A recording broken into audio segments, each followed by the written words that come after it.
Lesine Jesu sesiphambane kanjalo esinye sezelesi samhlambalaza esosiphakelwe ayina samhlambalaza sathi wena usiye uKristu na zisindise kanye nathi sasiphendule esinye sasithethisa sathi nawe awumesabi uNkulunkulu ingani kulokhu kulahlwa nawe na thina kambe okufaneleyo ngokuba samukela okulingene esikwenzile kepha lo akenzanga lutho olubi sasithi Jesu ngikhumbula ukufika embusweni wakhe wathi inkosi ngiqinisile ngithi kuwe namuhla nakuba nawe eparadisi linjalo izwi lenkosi manje naphakade amen amen.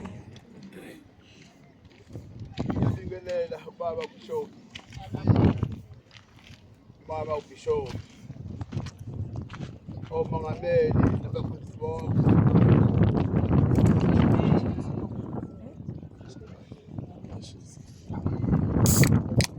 Abazalwane.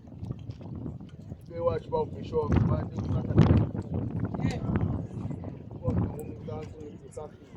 Amen. Sibonke. Amen. Nalabazwi ke engiphathise wona namhlanje abazwi asingezelelezi ezazikhalekwe kanye noJesu. Amen. Esinye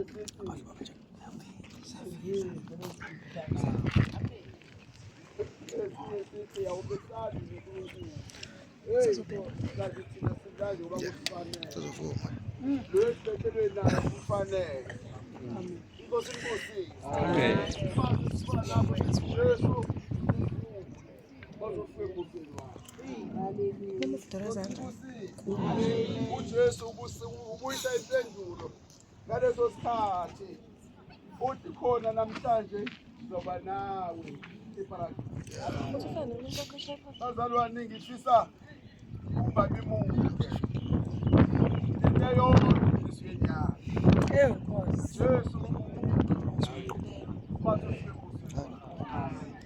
Bazalwane sengathi esingangabheki izelelesi namhlanje lesi sibheke thina Nkosi ungalindeli iselelesi esizothi Jesu ngikhumbule ake ngisho wena uthi Jesu ngikhumbule hey bazalwane siqakekile emakhaya siqakekile engane zethu siqakekile emabandleni esiwaphethe bazalwane siqakekile kodwa kusukela abantu abazothi Jesu ngikhumbule indaba enkulu uthi Jesu ngikhumbule uma sakukhumbulile uyayazi into azoyenza ngalesi simo sakho. Haleluya. Kunabantu ababayizimo zemnyama. Inkosi ibusise. Kunababa ababayizimo zemnyama athi le ngqali sokulangiqala ngo-19 bani kuze kube manje lenkinga engiyona isineminyaka engaki nayo ngizothi namhlanje ake ungayibali iminyaka ake uthi Jesu ngikhumbule. Ngiyacabanga bazalwane ma ngizindla ngalelizwi ngithi kunabefundisi abathunywa emabranchini kwathi abambe bayowaphatha wayifica ibranch ihlupheka ungasebenzi umuntu ebranchini namanje futhi kusenjalo ungesho imfundisi uthi Jesu sikhumbule yena ebandla awuthume kuwe. Yenze inkinga bazalwane sithi sabefundisi indaba yonke sibhekise ebantwini kanti ngese ngathi idinga wena kwesiyobi wangithume ebantwini behlupheka namhlanje basahlupheka ingane Jesu sikhumbule ukuthume kubona bekhula bawutshela insuku zonke mfundisi ngiyagula kunana insuku angesi enkonzweni ngoba uyagula wamfica egula namanje usagula ubungesho namhlanje Jesu ngikhumbule Nkosi yami ngikhumbule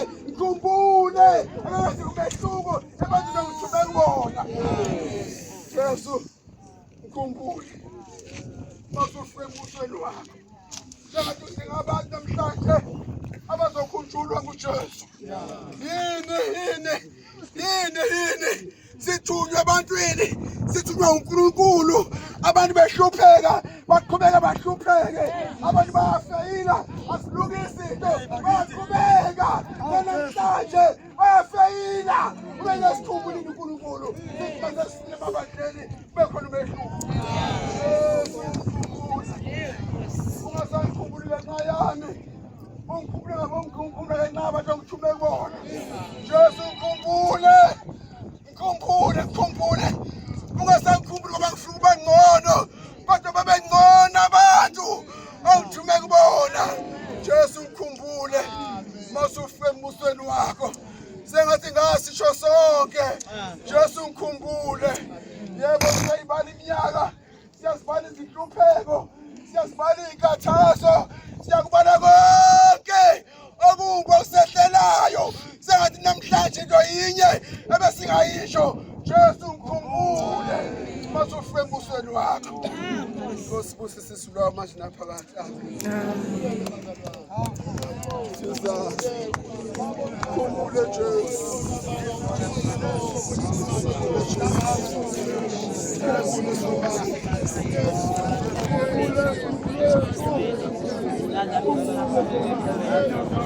Khumbula Jesu. Khumbula uNkulunkulu wethu. Khumbule. Sicela wesizuma. Sikhumbule Baba. Sikhumbule Thixo wena. Ngoba wena usabayiki inkinga. Wena kukho kungalungi. Wena iminyaka engafuleki. Sikhumbule namhlanje.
Bishop, ngibingelele umama uBishop Jesu. Ngibingelele omengameli bonke nabefundisi bonke egameni lenkosi Jesu Kristu nebandla kaNkulunkulu lonke. Amen. Phansi kwamazwi Jesu. ayisikhombisa. Amen. Ezwini lesihlanu encwadini kaJohane 19 ivesi lika 28. Emva kwalokho uJesu ekwazi kuthi konke sekuphelelisiwe ukuba umbhalo ugcwaliseke wathi ngomini. Bazalwane, uJesu la khona esefikela ukoma, ayibongwe inkosi, wayengomele amanzi, ayibongwe inkosi, adideka ayibongwe inkosi, amnikeza uvinika, kanti akamele uvinika, kodwa umele mina nawe, umele amabandla, umele thina ukuba sindiswe bazalwane, ayibongwe inkosi, ngoba kungenzeka ngithi sengigijimile iminyaka ngashumayela, ayibongwe inkosi, kanti kade uNkulunkulu wangishiya endleleni sengihamba ngedwa, ayibongwe inkosi. Ingakho uJesu ethi ngomile womele abantu abashiwe uNkulunkulu, ayibongwe inkosi, ngoba kungenzeka bazalwane ngithole sengilonde ngingedwa, ayibongwe inkosi, kanti uNkulunkulu usesukile kimina. Ingakho uJesu kumele samvele njengenkosi nomsindisi, ayibongwe inkosi, ngoba ngeke uzikwazi ukuma nasendleleni, ayibongwe inkosi, ungamemukelanga uJesu njengomsindisi wakho, ayibongwe inkosi, ngoba bazalwane akushumeleki nokushumeleka uma uNkulunkulu engekho phakathi kwami, ayibongwe inkosi. Ngala mazwi ukuthi inkosi ibusise, amen. Yiwolawa sithatha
Ngiyatulisa baba ubishofi, mama ubishofi, omongameli bonke, abefundisi, abefundisikazi, ibandla lonke likaNkulunkulu egameni elihle lomfeli wethu Jesu Kristu, amen.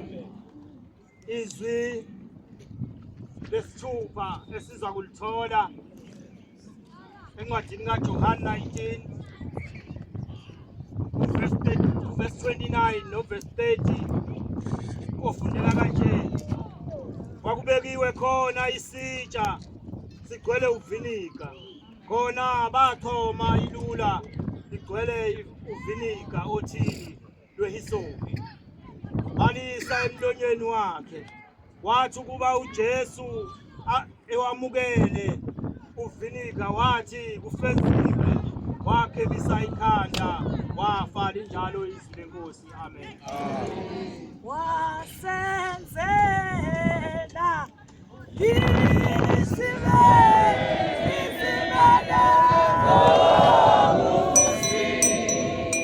Yeah.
Igama kube nabazali. Amen. Ngibingelela ubaba uBishop noma wami uBishop, omongameli, abefundisi, omama. Amen. Ibandla lonke. Indawo yaseMatshana. Amen. Amen likaJesu. Hallelujah. Ayibonge inkosi. Amen. Ngivuma nomhlabeleli ukuthi usenzele umusa. Senzele izibele. Noma kwakunzima kakhulu. Kodwa wayenzela mina nawe ukuba size silunge endleleni. Yes. Ayibonge igama. Izwi bazamenikezwe lona kuthiwa bheka kwakubekwe isitsha. Ayibonge igama lenkosi. Siphambi kwakhe sasigcwele uvinika. Babe sebeyasithatha basikhomotile basisa kuyena uJesu.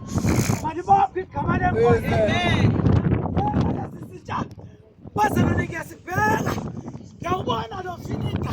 Ngiyawubona lokubaba phakathi kuwe. Ukubaba kwezona zakhe zakho. Kapha kumele zamukele. Wakuvumile makuthiwa uzothunywa ubani. Wathi thuma mina ekubona emhlabeni wakunjani. Alibonge igama lenkosi. Uma esesamukele bazalwane sitsha mase siphuzile uthi kufeziwe. Wasegelisa ikhanda. Wafa. Alibonge igama lenkosi. Amen. Ngizwe indoda isebuhlungwini ivuma ukuthi kufeziwe. Ufezile umsebenzi enguthunywe ubaba emhlabeni. Baphume ezonweni. Alibonge igama lenkosi. Ufezile. Alibonge igama lenkosi. Isitsha sikhulu uvinika siyababa. Isitsha sezono zami nezakho. Alibonge igama lenkosi. Kodwa ngoba ufuna ukufeza inkonzo ayithunyiwe kuthi kufezile. Amen. Uthi ngizomemezela Matshana. Alibonge igama lenkosi ukuthi kufezile. Ukuthi kodwa wazi ukuthi kuleyo mthwalo yakho. Ifezile. Bonge igama lenkosi. Wena nokhaya lakho alishiyele njalo. Kodwa kufezile. Awuleka kwendoda esiphambanweni. Iwenzile umsebenzi opheleleyo. Amen. Ewe bazalwane. Inzo yami iyakhathazeka. Sengihambe kangaka. Ngihambe ngizibheke. Alibonge igama lenkosi. Ngithe kuhambeni okungaka Nkosi. Kukhona sizohamba sifisa. Singabe enkulu. Uba ucela. Wathi ngapha uzokhona. Alibonge igama lenkosi. Ngoba sike singahlali ekukholweni. Sihlale kusonteni. Alibonge igama lenkosi. Sihlale ebandleni. Kodwa uJesu namhlanje uzophelisa inkonzo yokuthi leyo mthwalo yakho seyifeziwe. Hamba wazi namhlanje ukuthi konke kufezile. Alibonge igama lenkosi. Noma uzohlangana nazo endleleni kodwa uzohamba wazi ukuthi konke bekuthwele kufeziwe.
Amen.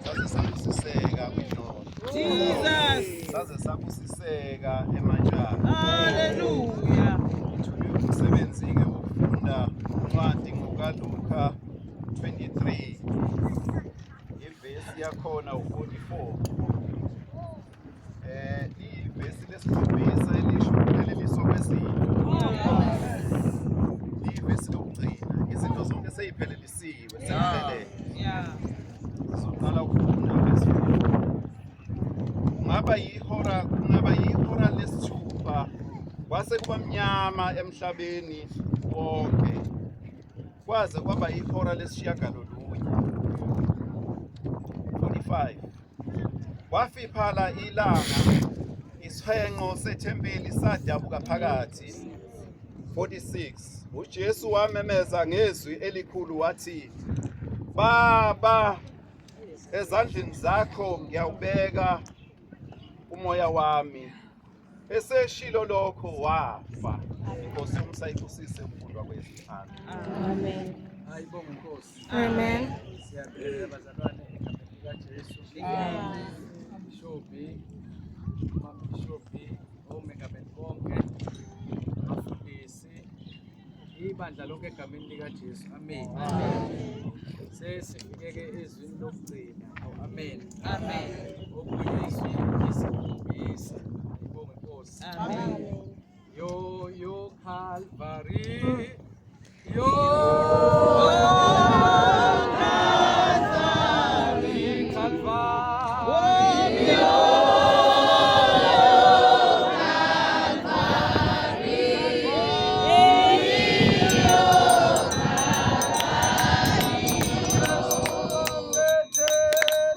Oh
Amen.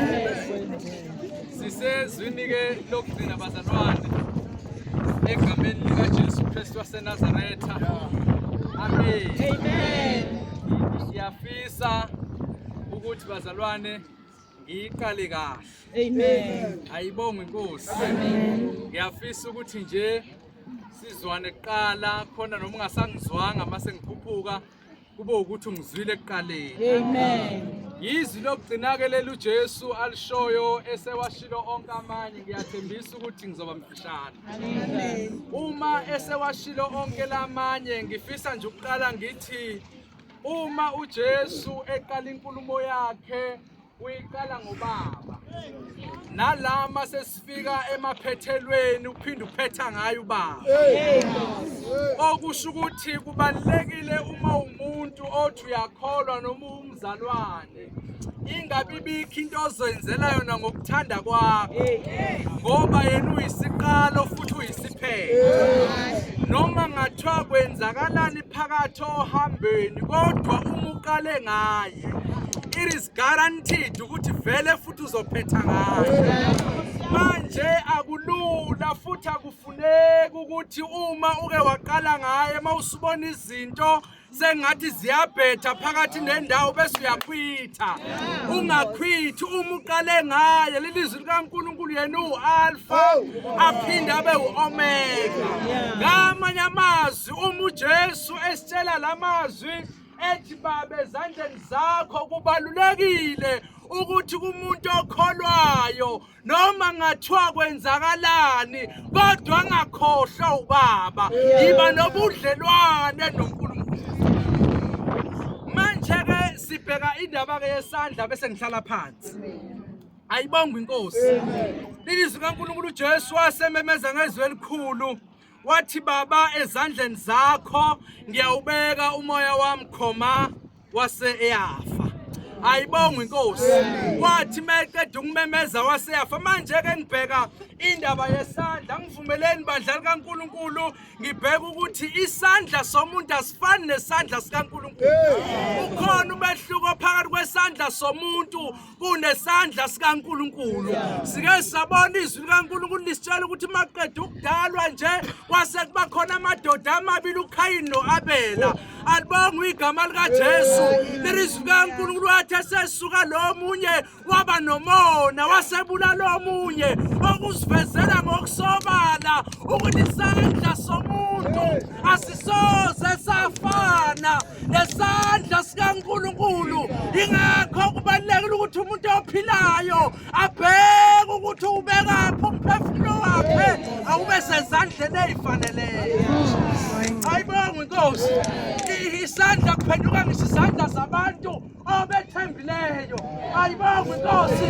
Kuke kwaphenduka uJuda Iscariot ekade hamba noJesu ibanga elide wathi leyo engizomanga uyena yena impela wadayiswa izandla okuyizona ezimethembile. Izandla zomndeni ziyadayisana, izandla zabantu ziyabulalisana kodwa sikhona isandla sikaJesu. Uthi baba ezandleni zakho ngiyawubeka umoya wami. Ngabe wena kwakho kubalekile ukubeka kubani? Ayibonge Inkosi. Wena kwakho kubalekile ukubeka. Simuza uDavide ebhala edivela kuhlukwele esandleni sikaNkulunkulu kunokwele esandleni sabantu. Isandla. Ayibonge Inkosi. AbaJuda bahambe naye yiba abamlimaza uJesu. Lezo zandla zabaSadusi izizandla ezamlimaza uJesu. Ngakho bheka mzalwane wasekhaya ukuthi izinto zakho uyibekephi. Ayibonge Inkosi. Baba ezandleni zakho ngiyawubeka umoya wakho. Awubuze bakhona ukuthi izinto zakho ezibalekile uyibekephi. Ziphi izinto zakho ezibalekile? Ngoba unemali yakho isebhange, unamafa akho akumeli wakho, unewili yakho esidelini uthi mhlawumbe ungasuka. Awuyaqiniseka lokugasuka. Mhlawumbe uNkulunkulu ekukhumbula uyazi ukuthi izinto zakhe ezibalekile zigcinwephi. Ayibonge Inkosi. Kodwa umphefumulo wakho wethembe ngobaba. Ayibonge Ayibonge inkosi. Ayibonge igama likaJesu. Manje kuhle ukuthi bazalwane sesivala umuntu akwazi ukuthi isandla sikaNkulunkulu sinemfesayo. Ayibonge inkosi. Isandla sikaNkulunkulu asimdedele umuntu. Amen. Amen. Baba ezandleni zakho. Ngiyawubeka umoya wakho. Baba ezandleni sekwenzekile konke. Okunye kwakhe akungisizanga. Kodwa nansi into ebalekile futhi ukuyiphikisela kuwe. Ngiyawubeka umoya wakho. Asibuyele bazalwane. La uNkulunkulu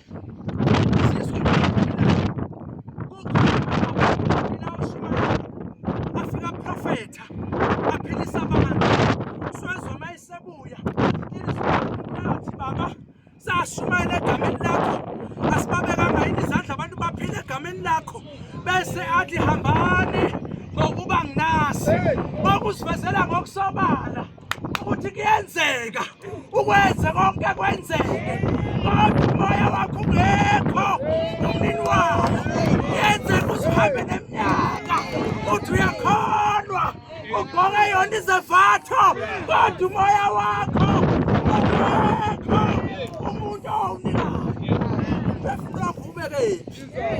Ayibonge inkosi noma usashumayela ngokushumayeleka ngoba propheteka hlabeleleka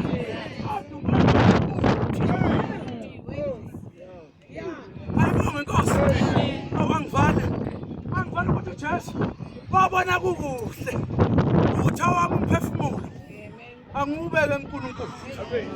Ayibonge inkosi uthi angisho nje into encane ethi uma ubeka umphefumulo wakho kuNkulunkulu kuba khona izinto ezisuswayo izinto ezizalwayo. Ayibonge inkosi umphefumulo wakho usubeka ezandleni eziphephile. uNkulunkulu wethu uthembekile uyakufundisa athi impakamiyeke manje. Ayibonge inkosi ngoba umphefumulo wakho usezandleni eziphephile. Ubekwenza kuluphakeme kangaka nje inkinga yakho umphefumulo wakho ukwendleleni noma endaweni efaneleyo. Uyazwa ukuthi awubabingeleli bonke unabathina babingelelayo unabathina baxoxayo kodwa uthi uyakholwa kanti ngingumphefumulo wakho awukho ezandleni ezifanele. Iyafa impakamo kufa ukuzazi. Ayibonge inkosi ukuthi mina ngizalwa usibani bani ngoba lento ayinaki ukuzalwa. Ayibonge inkosi sonke sihlanzwa ngegazi likaJesu bese siba yinto eyodwa. Ayibonge inkosi noma ngathi uvele emndenini oqabileyo noma ngathi uvele emndenini onakho konke kodwa umoya wakho uyayidinga isandla kaNkulunkulu. Baba ezandleni zakho noma unganemali awuzukuyithenga izandla zikaNkulunkulu ngoba sisesikhathini la khona uNkulunkulu abazalwane ebabusise ngakho konke ababekukhulekela.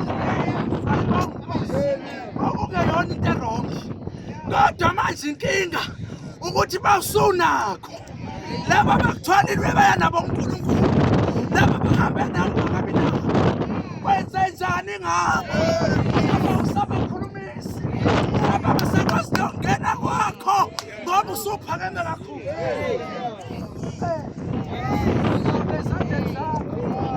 Ngiyawubeka umoya wami hayi uyabekeka umoya kaNkulunkulu noma usunakho konke. Uyabekeka umoya kaNkulunkulu noma usuyibona usunapha esitebhisini. Uyabekeka umoya kaNkulunkulu noma usuyibona usugcotshwe kakhulu kunabanye.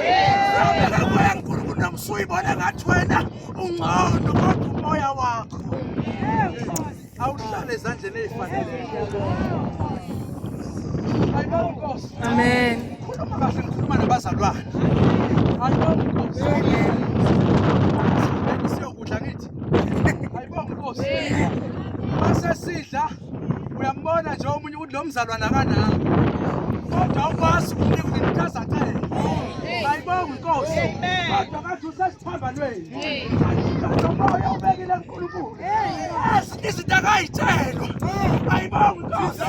Ngoba uya-understand ukuthi ukungena kwami akusoze kufana nokuphuma kwakho kuphela umoya mawusezandleni uyazi ukuthi sibusisiwe esiphayo kunesandla ubekephi umoya wakho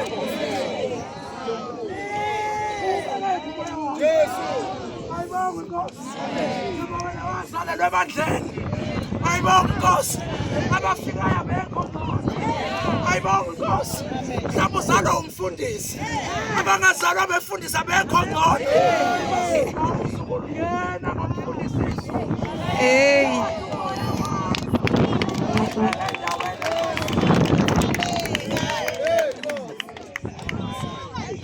umoya wakho uyayidinga isandla kaNkulunkulu ayibonge Nkosi umoya wakho udinga isandla kabani ngakho ngizofuna abantu babhishopu abathi mina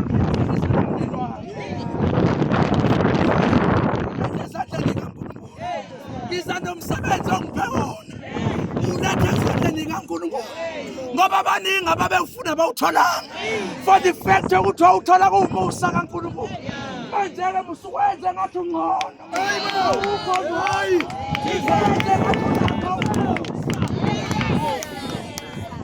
baba ezandleni zakho ngiyawubeka umoya siye esikhathini sika-Antichrist ayibonge Nkosi engikhuluma ngathi umuntu kumele indlela yakhe ayihlele ukuthi uyinqindi noma uyisibhekele ayibonge Nkosi ngifisa ukuvala kanjena-ke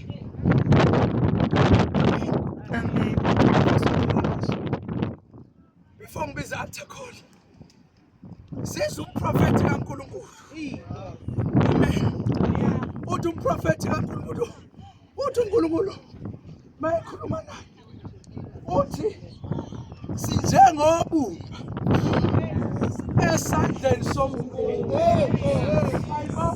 Amen. njengani bazalwane esandleni sikabani uyabona ukuthi uyasidinga isandla sikaNkulunkulu manje sinjengobumba esandleni somuntu athi kumbhali nonakala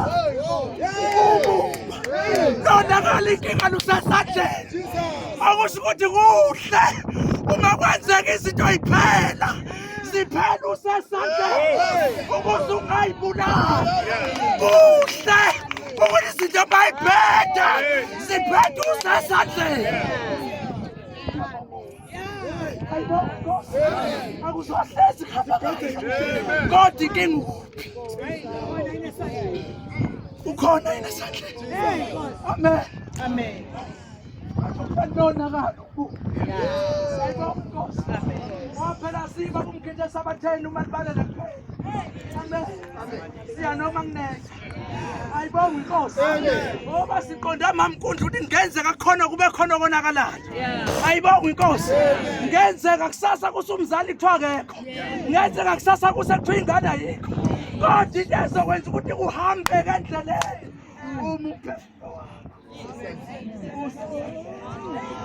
ayibonge Inkosi umphefumulo wakho usezandleni bandla likaNkulunkulu uJesu umnini mandla onke uJesu indodana kaNkulunkulu wabona ukuthi nami kufanele ukuthi nowakuphefumulo ngusesandleni amen konje wena wakho uyiphathele ayibonge Inkosi ngimelane nabazalwane abaphakemeyo babukhaya ayibonge Inkosi ngimelane nabazalwane abanjani bazalwane ayibonge Inkosi othi uNkulunkulu beseyibone nakho ayibone ngcono manje uze kuJesu naleyo mpakamo ayibona ngoba phela impakamo ukufa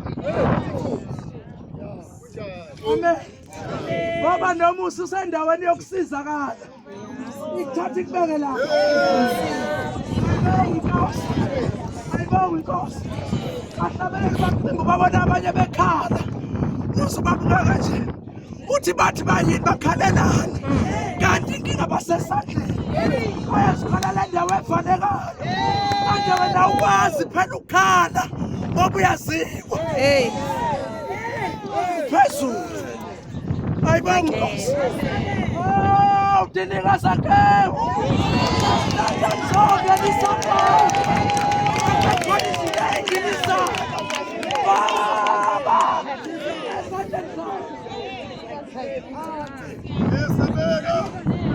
Esandleni zakho. Bayibonga inkosi. Bawukwathi akujike nje ikhona. Ngithi angimazi uzakhe okuphakamiseleyo. Angimazi uzakhe okwenza ube semthini. Kodwa namhlanje umlethe kuJesu. Mhlawumbe uNkulunkulu ubusise ngezingane ezisebenzayo. Ayibonga inkosi. Zatha yonke into. Dinika zakhe. Dinika zakhe. Baba esandleni zakho. Ngiyawubeka. Ngifuna angifuni abantu nje. Ngifuna umuntu othi mina Nkosi. Yebo umoya ngizokubeka. Sisesikhathini laba bishop. Singabantwana sibahlupha abazali bethu. Ayibonga Nkosi. Sisesikhathini la khona abazali bakhale ngenxa yethu.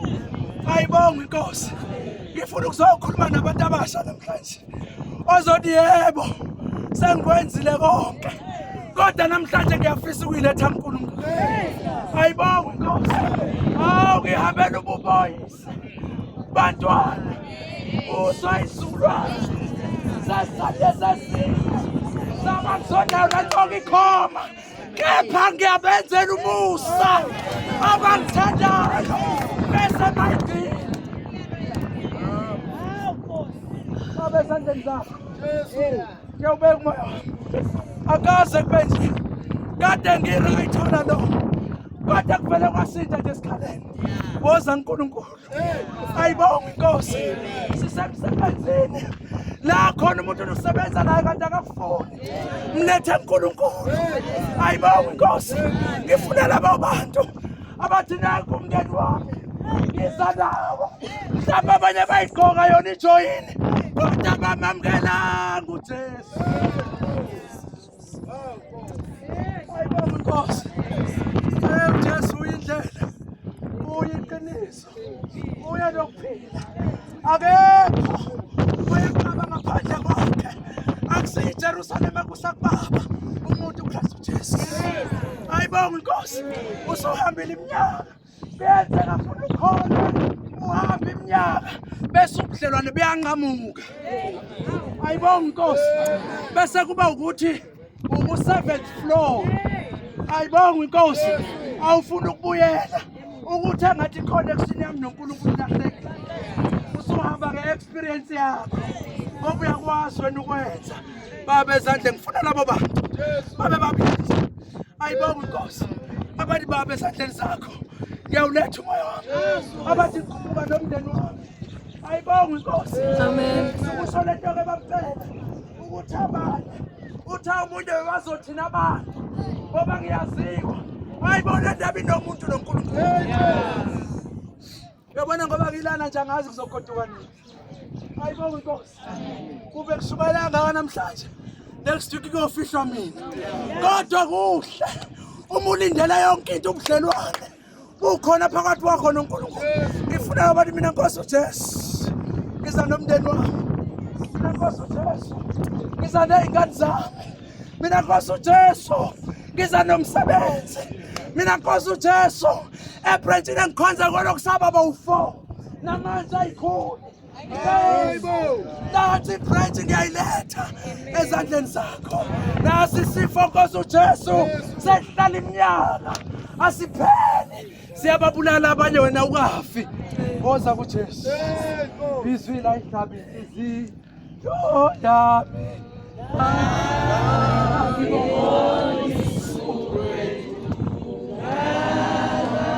Hallelujah.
Bona lesingaboni khona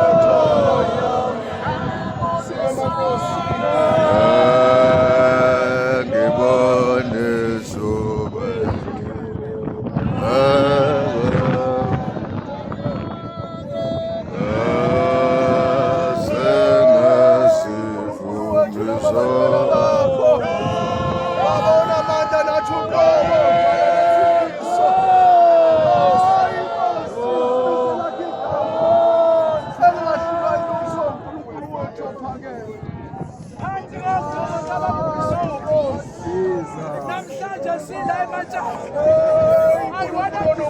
uNkulunkulu onothando, hayi uNkulunkulu othandekayo, uNkulunkulu wethona amandla, singenze lutho uthe wena Nkosi Baba usibekile Baba ngaphambili nangemuva wasibuyela Baba Nkosi wabeka isandla uNkulunkulu wethu onamandla phezu kwethu namanje uNkulunkulu wethu onamandla namandla khona bakho Nkosi Baba Nkosi balethe uNkulunkulu wethu umoya wabo Baba Nkosi namandla esandleni sakho Baba uNkulunkulu wethu akekho kuye Baba Nkosi babuya noNkulunkulu wethu namandla Baba Nkosi namhlanje Nkosi ekonzweni esibambako Baba uthe wena Nkosi kuphila ukusondela esiphambanweni sibabazela kizama mdala wazithu Baba Nkosi abantwana bakho basalekile Nkosi emakhaya izifo zonke uNkulunkulu wethu namandla imimoya yonke uNkulunkulu wethu namandla basusho Nkosi namandla abanye abasebenzi siyathandeka